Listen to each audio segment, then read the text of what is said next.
तो बच्चों, मुझे पूर्ण विश्वास है कि आप कुशलपूर्वक होइएगा घर पे। तो आज के इस क्लास में मैं कल ही बोल दिया था कि आपको वाच्य पढ़ के आना है। वाच्य वॉइस। और मैं आशा ही नहीं बल्कि पूर्ण विश्वास करता हूँ कि आप लोग मेरी बातों की अवहेलना नहीं किए होइएगा। आप लोग अवश्य पढ़ के आए होइएगा, ये मुझे विश्वास है आप लोगों के ऊपर। तो चलिए आज की पढ़ाई मैं शुरू करता हूँ। कल तक मैंने जो भी चीज़ पढ़ाया शायद भली भांति उसे आप समझ गए होइएगा।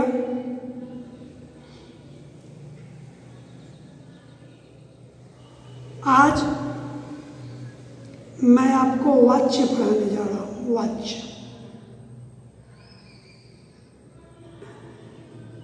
वाच्य जो पढ़ाने जा रहा हूँ, सबसे पहले वाच्य का अर्थ क्या होता है सो समझिए। वाच्य मतलब बोलने का जो कथन होता है, बोली, यही वाच्य कहलाता है। बोली से संबंधित बोलने के नियम, ये सब आप बोल सकते हैं। वाच्य का यही शाब्दिक अर्थ होता है। अब सबसे पहले आप जान लीजिए कि वाच्य कहते किसे हैं। वाच्य कहते किसे हैं? तो वाच्य हम कहते हैं कर्ता, कर्म अथवा भाव के अनुसार क्रिया के लिंग, वचन और पुरुष का होना ही वाच्य कहलाता है। फिर से सुन लीजिए।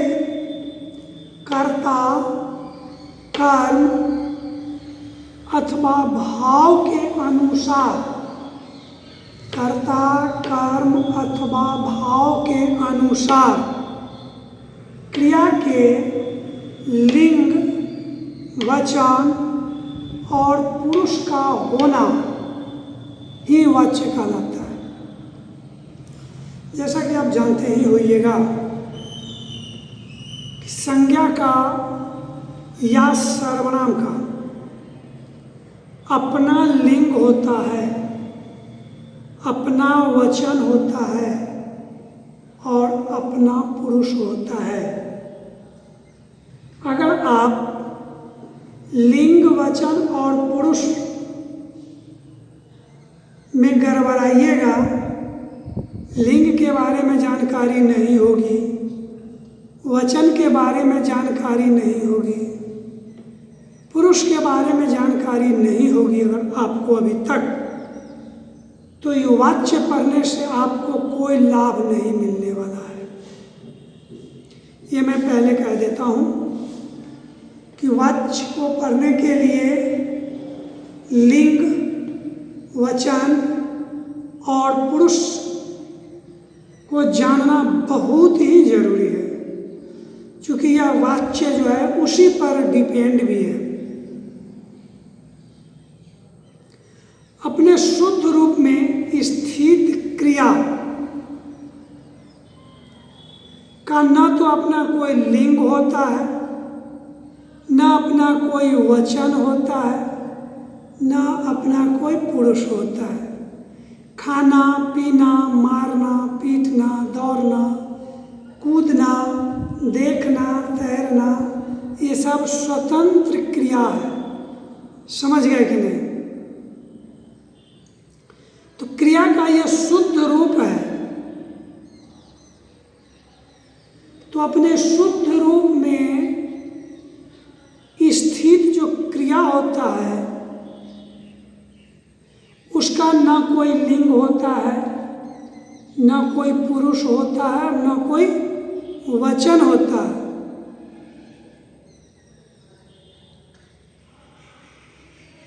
यही क्रिया जब वाक्य में प्रयुक्त हो जाता है तो क्रिया का लिंग, वचन तथा पुरुष जब वाक्य में प्रयुक्त हो जाता है तो उस संज्ञा या सर्वनाम के अनुसार ही होता है जो कर्ता या कर्म के रूप में क्रिया को प्रभावित करते हैं। समझ गया कि नहीं? क्रिया का लिंग, वचन तथा पुरुष वाक्य में प्रयुक्त होने वाले उस संज्ञा या सर्वनाम के अनुसार ही होता है। अर्थात ऐसे समझिए कि वाक्य में प्रयुक्त संज्ञा अथवा सर्वनाम के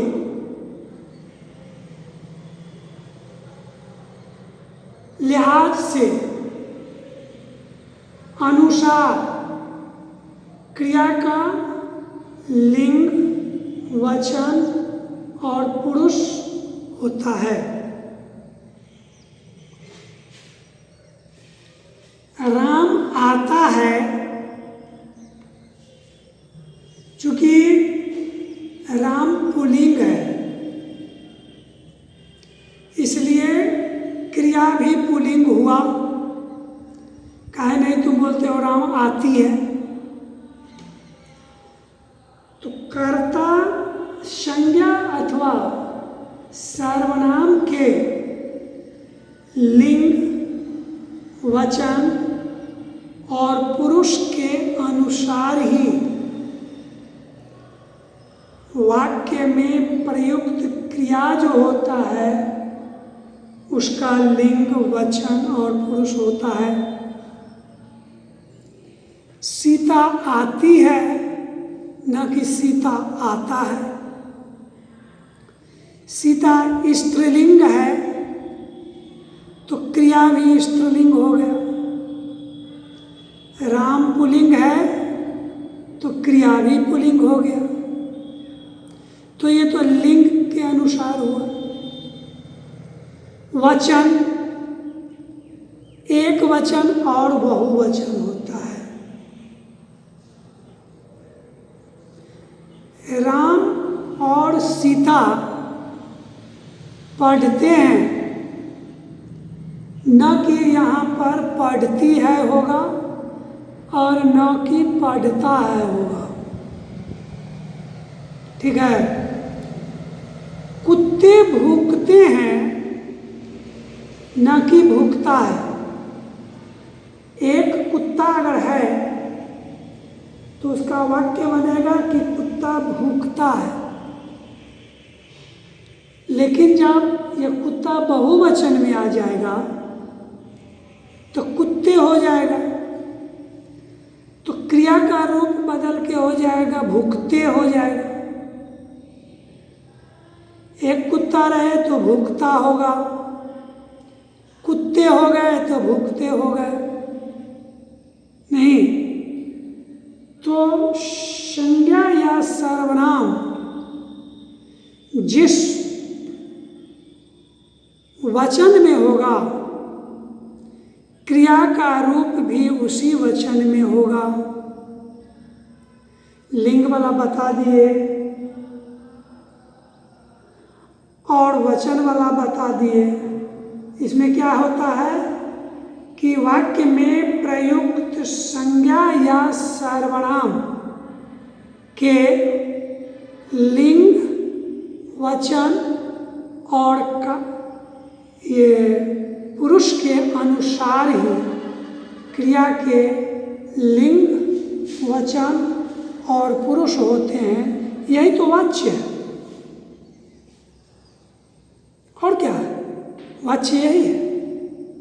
हमको देखना है संज्ञा के लिंग, वचन और पुरुष, या फिर संज्ञा के जगह पे सर्वनाम आया है तो उसका लिंग वचन और पुरुष देखेंगे और उसी के अनुसार क्रिया के लिंग वचन और पुरुष कर देंगे तो यही वाच्य हुआ। पुरुष जानते होइएगा कि जिस शब्द से स्त्री या पुरुष का बोध होता है, स्त्री या पुरुष के होने का बोध होता है, उसे हम पुरुष कहते हैं। और पुरुष 3 प्रकार के होते हैं, प्रथम पुरुष, मध्यम पुरुष और अन्य पुरुष। प्रथम पुरुष में हुआ मैं, मेरा, मुझे, ये प्रथम पुरुष का एक वचन में हो, है ना। और उसी का जब बहुवचन रूप होगा तो हम लोग, हमारा, हमको हो गया। उसी प्रकार मध्यम पुरुष में तुम और आप होगा। मध्यम पुरुष में भी बहुवचन में यही होगा, तुम, आप, तुम्हारा, तू, ये आ गया मध्यम पुरुष में। और अन्य पुरुष में आता है वह, चाहे वह लड़की हो या लड़का हो। और निर्जीव के लिए तो यह वह दोनों लगता है। तो अन्य पुरुष के एक वचन में वह आता है या फिर एक नाम आता है जिससे सिंगुलर का बोध हो, उसे हम एक वचन कहते हैं। तो ये हो गया अन्य पुरुष एक वचन। अन्य पुरुष बहुवचन में आता है, वे लोग, ये लोग और एक से अधिक नाम। अब नाम नहीं भी हो लेकिन संज्ञा के उस रूप से तुमको एक ही का बोध हो तो थर्ड पर्सन सिंगुलर नंबर अर्थात अन्य पुरुष एक वचन में आ जाता है। जैसे पिताजी आ रहे हैं, पिताजी कोई व्यक्ति का नाम नहीं होता है, ये संबंध है। माताजी, पिताजी, भाई, बहन, ये सब क्या है? रिलेशनशिप है। लेकिन फिर भी पिताजी आ रहे हैं तो इसमें होगा, पिताजी हो गया थर्ड पर्सन सिंगुलर नंबर अर्थात अन्य पुरुष एक वचन, ठीक ना। तो जब संज्ञा या सर्वनाम अन्य पुरुष एक वचन में हो तो क्रिया भी अन्य पुरुष एक वचन में होगा। बहुवचन में हो, क्रिया भी बहुवचन में होगा। बस यही मोटा मोटी समझ लेना है तो वाच्य आप समझ लीजिएगा। अब आइए, वाच्य के कितने भेद होते हैं? तो वाच्य के 3 भेद होते हैं। कर्तृवाच्य, कर्मवाच्य और भाववाच्य। आज मैं आपको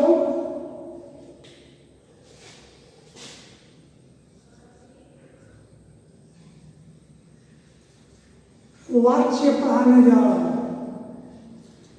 वाच्य के 3 भेद होते हैं,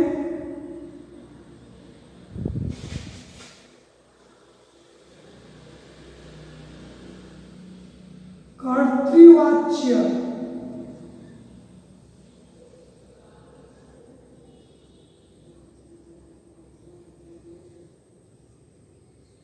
कर्मवाच्य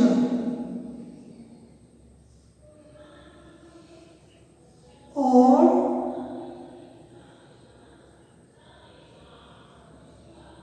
भाववाच्य, यही 3 वाच्य है। जबकि इंग्लिश में वॉइस 2 ही होता है, एक्टिव वॉइस और पैसिव वॉइस।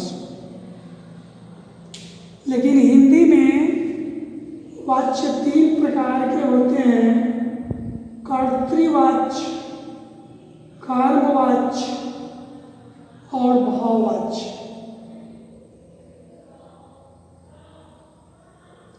कर्तृवाच्य में कर्ता की प्रधानता होती है,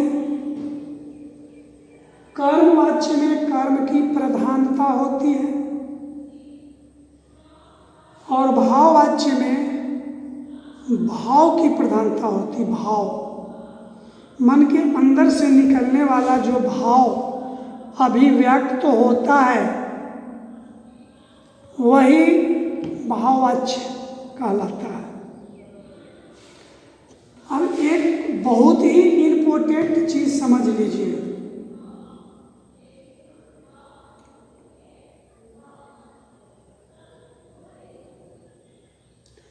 ये कर्तृवाच्य जो है अकर्मक भी हो सकता है, सकर्मक भी हो सकता है। अर्थात ऐसे वाक्य जिसमें कर्म हो फिर भी कर्तृवाच्य हो सकता है, और कर्ता हो कर्म नहीं हो फिर भी कर्तृवाच्य हो सकता है। लेकिन इसको जानने के लिए वाक्य के कर्ता को हम ध्यान देंगे कि कर्ता का लिंग, वचन और पुरुष क्रिया के अनुसार है कि नहीं। अगर नहीं है तो कर्तृवाच्य नहीं होगा। तो यह जो है कर्तृवाच्य सकर्मक भी हो सकता है और कर्मक भी हो सकता है। अब आइए कर्मवाच्य में, नाम ही है कर्मवाच्य, ये सकर्मक होना ही है। इसको ये सकर्मक ही होगा, अकर्मक नहीं होगा। नाम से ही है कर्म, तो जिस वाक्य में कर्म होगा उसे सकर्मक कहते हैं। तो ये कर्मवाच्य वही ना होगा। तो जिस वाक्य में कर्म होगा, कर्म के अनुसार, कर्म के लिंग, वचन और पुरुष के अनुसार इस वाक्य में क्रिया के लिंग, वचन और पुरुष होंगे तो वो हो गया कर्मवाच्य। और भाववाच्य में आइए, भाववाच्य जो है न सकर्मक है और न अकर्मक होगा। ये न ये सकर्मक होगा न अकर्मक होगा, इसमें भाव की प्रधानता होगी, इसीलिए यह भाववाच्य कहलाएगा। समझ गया कि नहीं? तो कहने का तात्पर्य यह है कि है तो बड़ा छोटा सा चैप्टर, लेकिन बड़ा ही क्रिटिकल चैप्टर है ये।